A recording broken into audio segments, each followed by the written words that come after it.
সুস্থতাও আল্লাহর পক্ষ থেকে নিয়ামত, অসুস্থতাও আল্লাহর পক্ষ থেকে নিয়ামত। কিন্তু অসুস্থ হলে আল্লাহকে গালি দেওয়া যাবে না, আল্লাহর অশুকরিয়া আদায় করা যাবে না। তিনটি রোগ এমন আছে যেই রোগ হলে পরে আপনি বুঝবেন সে জান্নাতি হয়ে গেছে, অর্থাৎ তার গুনাহগুলোকে মাফ করা হয়। নাম্বার 1 হচ্ছে সর্দি জ্বর। এখন যে এই মুহূর্তে এখন যে সিজনটা চলতেছে, এই সিজনে দেখবেন যে অনেকের সর্দি জ্বর আসে। এই সর্দি জ্বর আল্লাহর পক্ষ থেকে একটা নিয়ামত। কারো যদি এই সর্দি জ্বর বছরে 2 থেকে 3 বার হয়, তাহলে মনে করবেন যে তার কোনোদিন মাথায় সমস্যা হবে না, সে পাগল হবে না।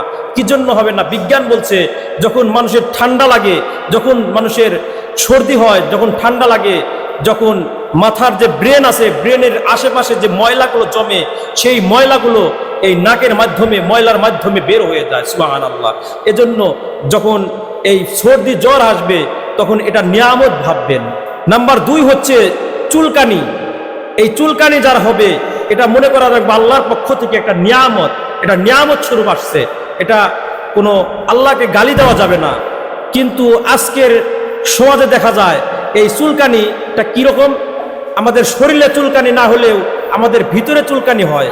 অর্থাৎ একজনের ভালো দেখলে তে সয় না, তার বিরুদ্ধে কথা বলে, এরকম লোক অনেক আছে বাংলার জমিনে, অনেক আছে, আমাদের সমাজে অনেক আছে।